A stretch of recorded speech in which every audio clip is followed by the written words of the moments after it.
إن الحمد لله نحمده ونستعينه ونستغفره ونعوذ بالله من شرور أنفسنا ومن سيئات أعمالنا من يهده الله فلا مضل له ومن يضلله فلا هادي له وأشهد أن لا إله إلا الله وحده لا شريك له وأشهد أن محمدا عبده ورسوله يا أيها الذين آمنوا اتقوا الله حق تقاته ولا تموتن إلا وأنتم مسلمون يا أيها الناس اتقوا ربكم الذي خلقكم من نفس واحدة وخلق منها زوجها وبث منهما رجالا كثيرا ونساء واتقوا الله الذي تساءلون به والأرحام إن الله كان عليكم رقيبا يا أيها الذين آمنوا اتقوا الله وقولوا قولا سديدا يصلح لكم أعمالكم ويغفر لكم ذنوبكم ومن يطع الله ورسوله فقد فاز فوزا عظيما أما بعد فإن خير الحديث كتاب الله وخير الهدي هدي محمد صلى الله عليه وسلم وشر الأمور محدثاتها وكل محدثة بدعة وكل بدعة ضلالة وكل ضلالة في النار أعوذ بالله من الشيطان الرجيم بسم الله الرحمن الرحيم فالله خير حافظا وهو أرحم الراحمين قابل احترام بزرگوں، نوجوان ساتھیوں، پردہ نشین اسلامی خواتین،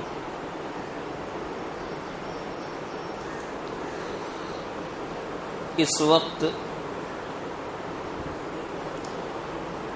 انسانی جان و مال کی عزت و آبرو کی حفاظت ایک اہم ترین مسئلہ بن گیا ہے، بالخصوص انسان اپنے وجود کی، اپنی جان کی حفاظت کیسے کرے۔ تمام تر احتیاطی تدابیر، تمام تر وسائل استعمال کرنے کے باوجود بھی انسان اپنی حفاظت میں کامیاب نہیں ہو پا رہا۔ اس کے اسباب کیا ہیں؟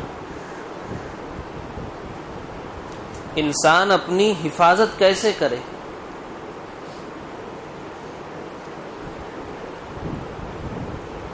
اس کا آسان ترین اور مختصر لفظوں میں اگر جواب دیا جائے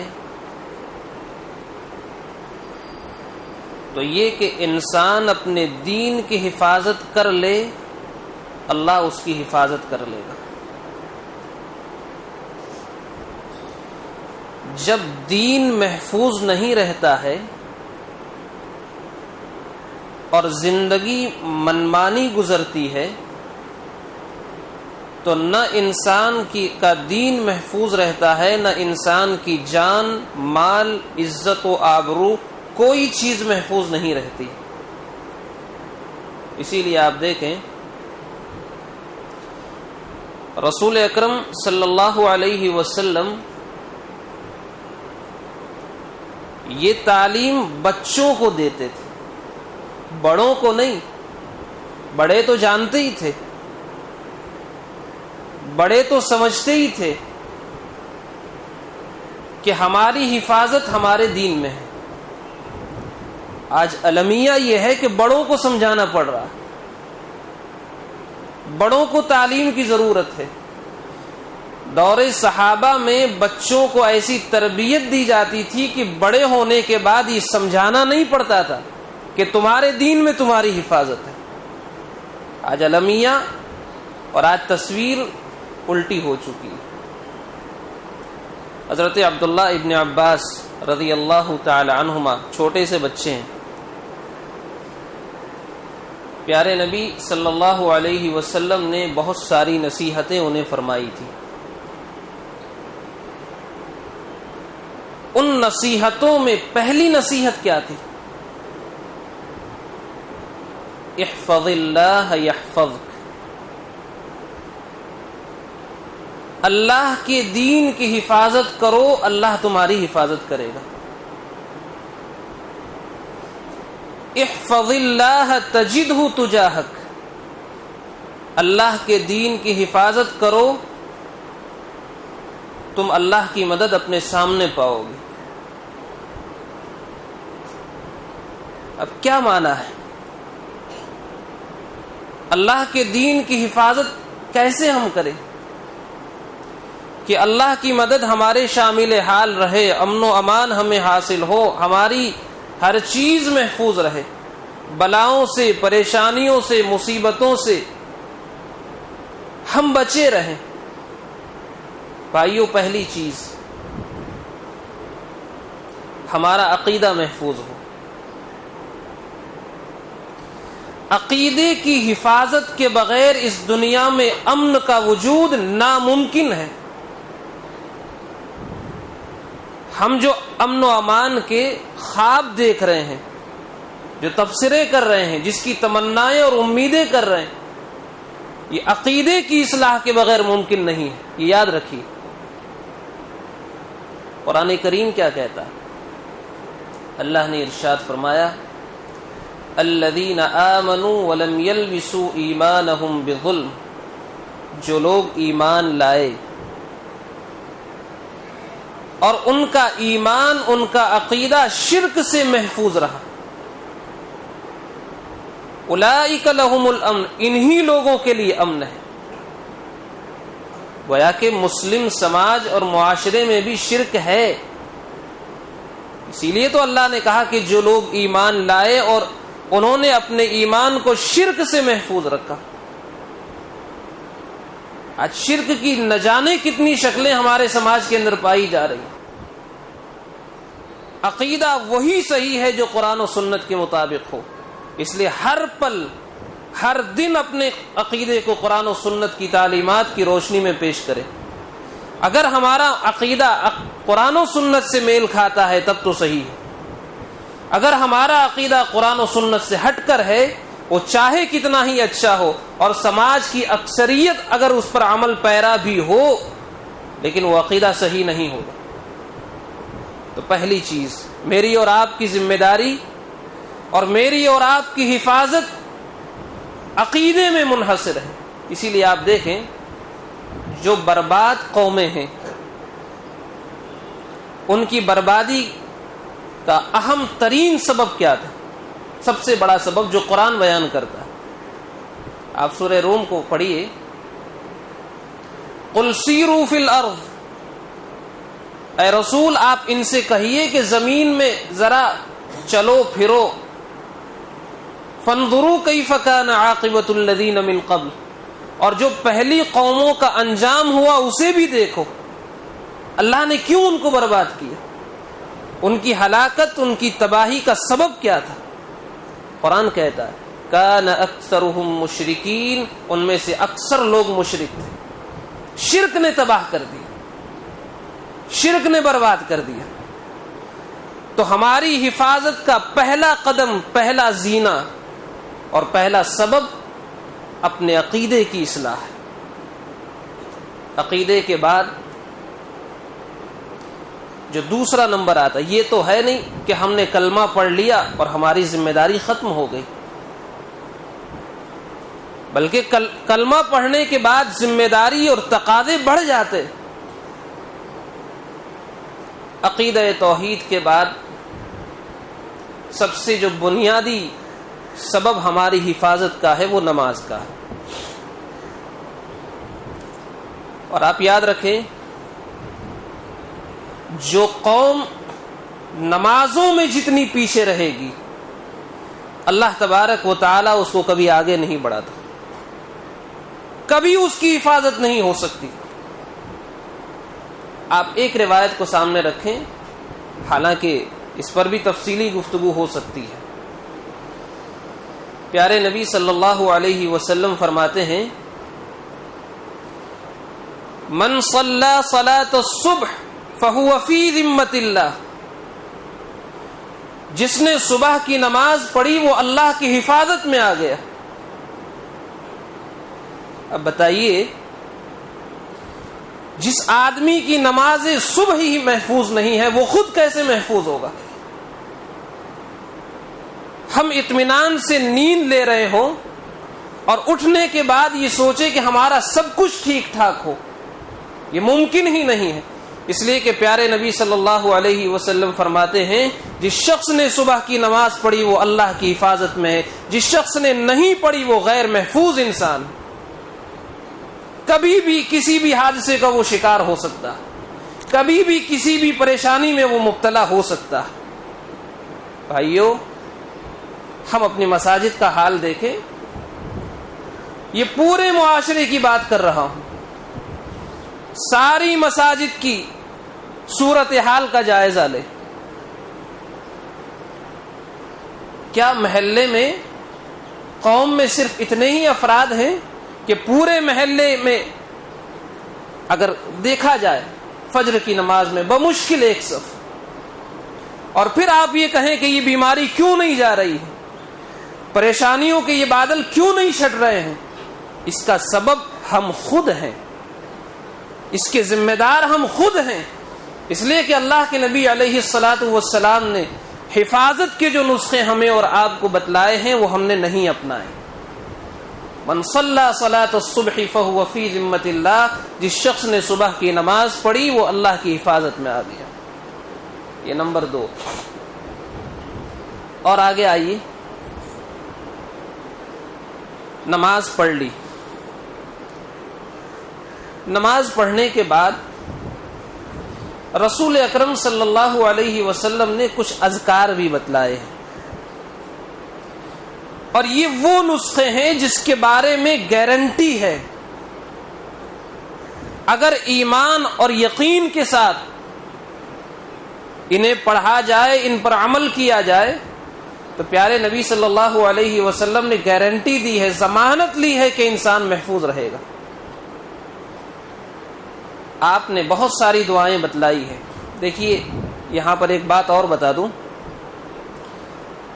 کہ اپنی زندگی کو محفوظ کرنے کا بہترین ذریعہ فرائض کے بعد صبح و شام کے اذکار ہیں۔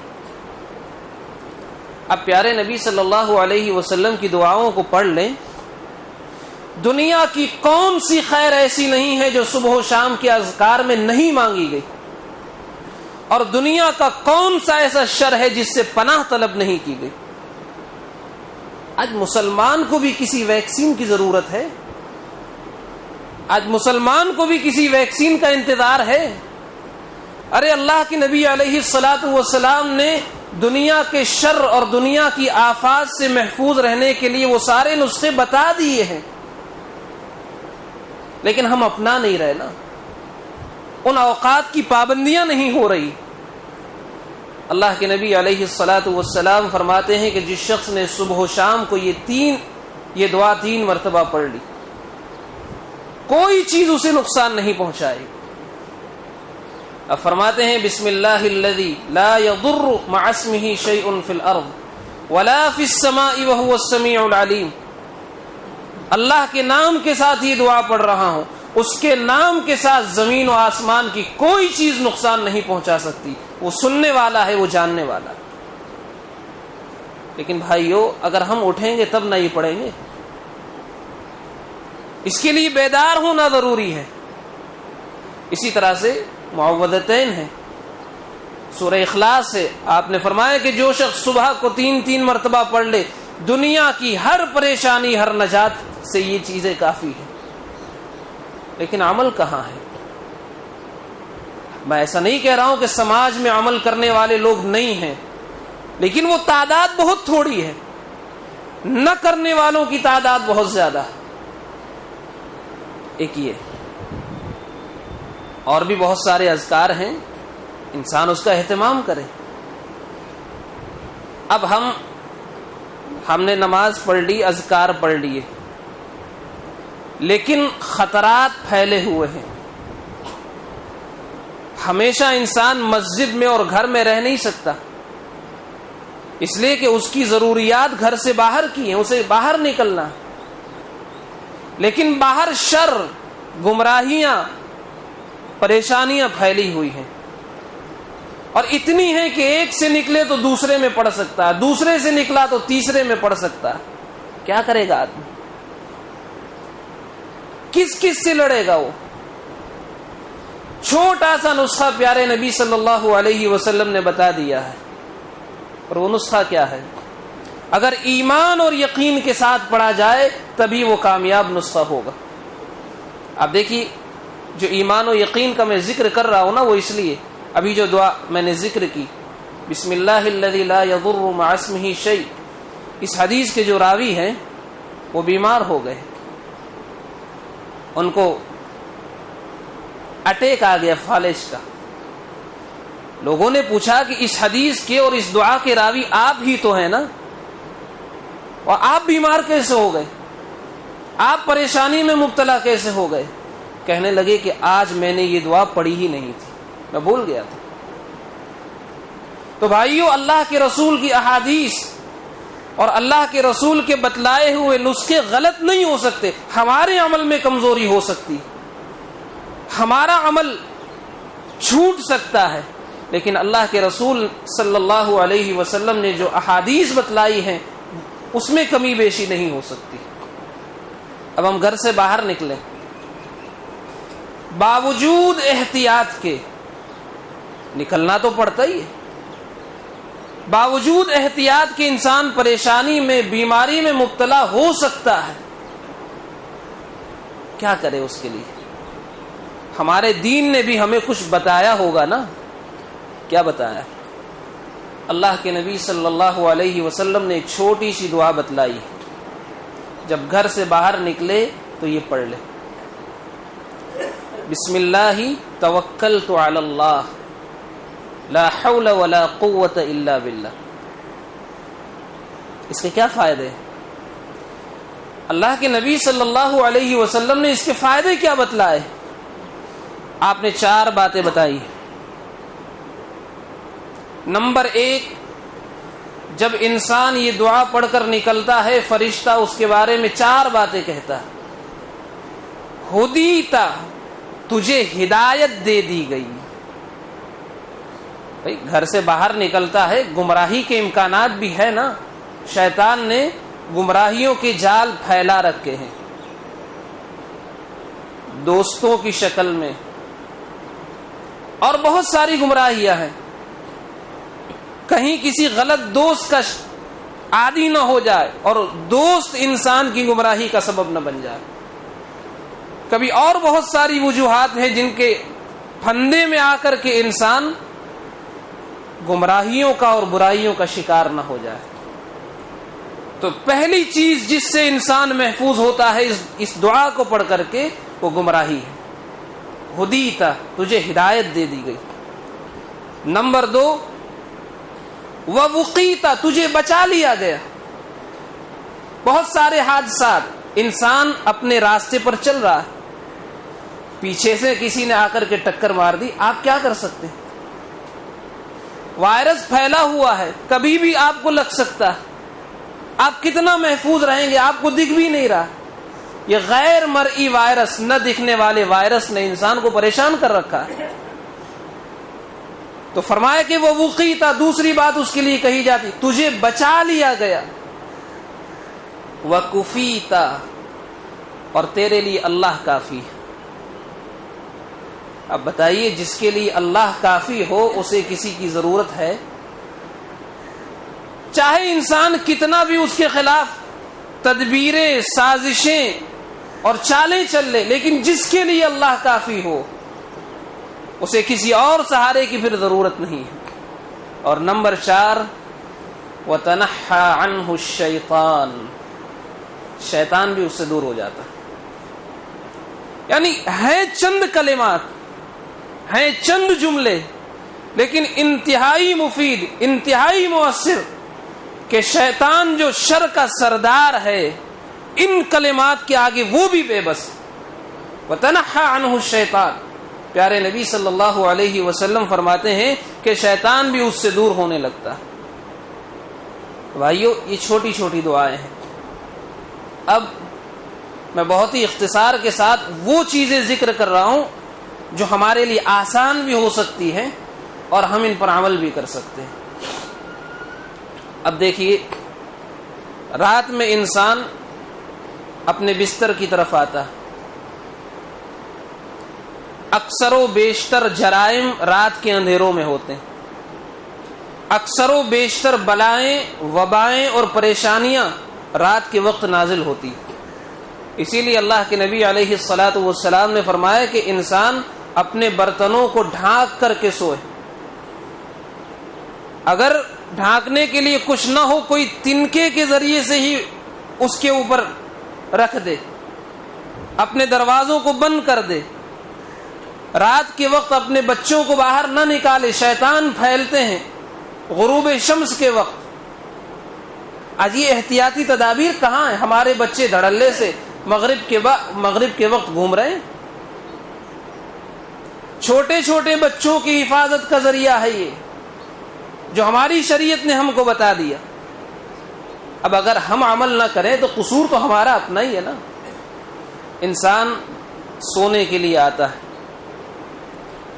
اللہ کے نبی علیہ الصلاۃ والسلام نے فرمایا کہ سورۃ البقرہ کی آخری 2 آیات اگر وہ پڑھ لے، حدیث کے الفاظ ہیں کفتاہ، یہ 2 آیتیں اس کے لیے کافی. ہر شر سے، ہر پریشانی سے حفاظت کے لیے یہ 2 آیتیں اس کے لیے کافی. اور ان 2 آیات کی فضیلت میں جو احادیث وارد ہیں، بھائیو ان احادیث کو پڑھنے کی ضرورت ہے تاکہ ہمارا دل ان آیات کے اہتمام میں متوجہ ہو، راغب ہو. آج کتنے بوجھ ہمارے کندھوں پر ہیں، کتنی پریشانیاں ہمارے کندھوں پر ہیں جن سے نکلنا بظاہر ہمارے لیے ممکن نہیں ہے، لیکن یہ چھوٹے چھوٹے کلمات، یہ چھوٹی چھوٹی آیات اتنی بابرکت ہیں جو انسان کو پریشانیوں سے نکالنے کا سبب بنتی ہے. دیکھیے، اللہ کے نبی علیہ الصلاۃ والسلام نے فرمایا کہ جب انسان ان 2 آیات کو پڑھتا ہے، پڑھتے ہوئے جب وہ ان دعاؤں تک پہنچتا ہے، ربنا ولا تحمل علینا اصرا کما حملته علی الذین من قبلنا، اے اللہ ہمارے اوپر ایسا بوجھ مت ڈال جو ہم سے پہلی امتوں پر تو نے ڈالا تھا. ربنا ولا تحملنا ما لا طاقت لنا به، اے اللہ ایسا بوجھ ہم پر مت ڈال جس کو ہم اٹھا نہ سکیں. آج کتنے بوجھ ہمارے اوپر ہیں، کتنی پریشانیاں ہمارے اوپر ہیں. بندہ جب یہ کلمات کہتا ہے، اللہ کو پکارتا ہے، اللہ جواب بھی دیتا ہے. آپ نے فرمایا کہ اللہ رب العالمین جواب دیتا ہے، قد فعلت، اے میرے بندے میں ایسا ہی کروں گا، تیرے اوپر وہ بوجھ نہیں ڈالوں گا جو تو اٹھا نہ سکے. بھائیو ضرورت ہے ان کلمات کا اہتمام کرنے کی. ضرورت ہے کہ ہم ان دعاؤں کو پڑھتے رہیں اپنی حفاظت کے لیے. عقیدے کی اصلاح، نمازوں کی پابندی، صبح و شام کے جو اذکار، رات کی جو دعائیں ہیں، ان سب کی پابندی لازم اور ضروری. میں یہ نہیں کہتا کہ حکومت ہمیں جو گائیڈ لائنز دے رہی ہے ہم اس پر عمل نہ کریں.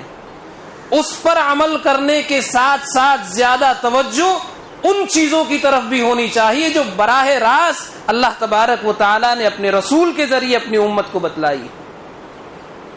اور ان چیزوں کی طرف توجہ کیوں نہیں ہو رہی؟ اب دیکھیے، پیارے نبی صلی اللہ علیہ وسلم کا معمول کیا تھا؟ جب بھی کوئی پریشانی آتی تھی آپ نماز کی طرف متوجہ ہوتے تھے. اب تو اجازت مل چکی ہے نا، اب تو ہمیں چھوٹ دے دی گئی ہے نا. ہونا تو یہ چاہیے تھا کہ مسلمان نماز کی طرف متوجہ ہوتا. اذا حزبہ امر فزع الى الصلاۃ، کہ اللہ کے نبی علیہ الصلاۃ والسلام پر جب پریشانی آتی تھی نماز کی طرف متوجہ ہوتے تھے. بھائیو ان نمازوں کا اہتمام زندگی کی حفاظت کے لیے انتہائی لازمی امر، اور اس سے بہتر علاج اور کوئی نہیں عقیدے کے بعد. یہ ہمیشہ یاد رکھے. قرآن کریم کو آپ پڑھیے، یا ایھا الذین آمنوا استعینوا بالصبر والصلاۃ، اے ایمان والو نماز کے ذریعے اور صبر کے ذریعے اللہ سے مدد مانگا کرو۔ آج صبر کی ضرورت بھی ہے پریشانیوں کے ان ایام میں، اور صبر کے ساتھ ساتھ عبادتوں کی بھی ضرورت ہے۔ لہذا ضرورت اس بات کی ہے کہ ہم ان اذکار کی طرف متوجہ ہوں، جہاں ہمیں گائیڈ لائنز دی جا رہی ہیں ہم اس کی خلاف ورزی نہ کریں، اس پر عمل کریں۔ یہ بھی ہمارا فریضہ اور یہ بھی ہماری ذمہ داری ہے، لیکن اس سے کہیں زیادہ ضرورت ہم اللہ کی کتاب کی طرف آئے، اللہ کے رسول کی احادیث کی طرف آئے۔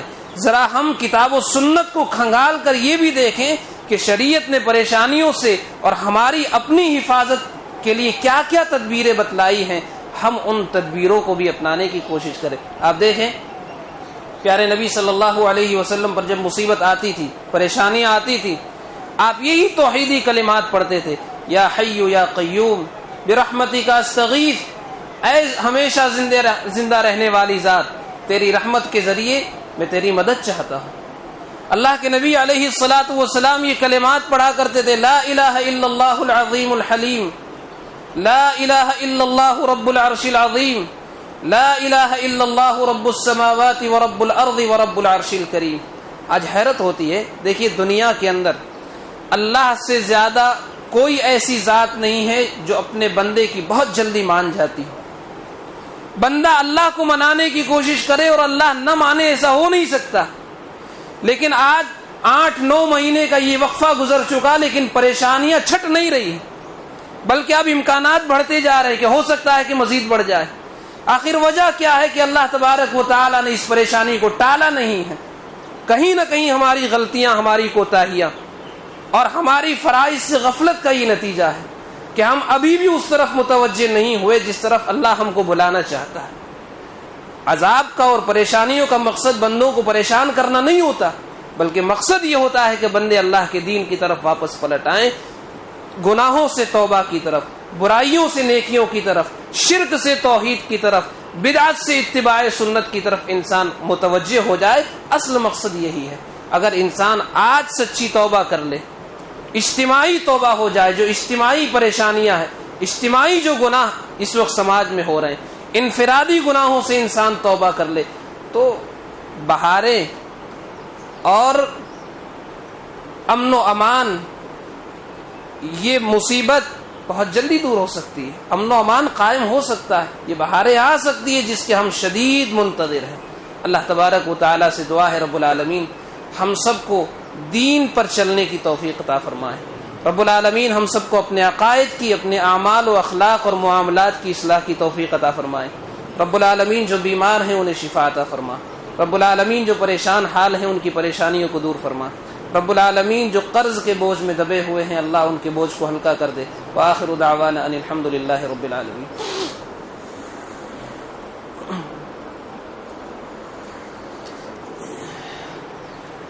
الحمد لله الذي هدانا لهذا وما كنا لنهتدي لولا أن هدانا الله أما بعد إن الله يأمر بالعدل والإحسان وإيتاء ذي القربى وينهى عن الفحشاء والمنكر والبغي يعظكم لعلكم تذكرون اذكروا الله يذكركم وادعوه يستجب لكم ولذكر الله أكبر قوموا إلى الصلاة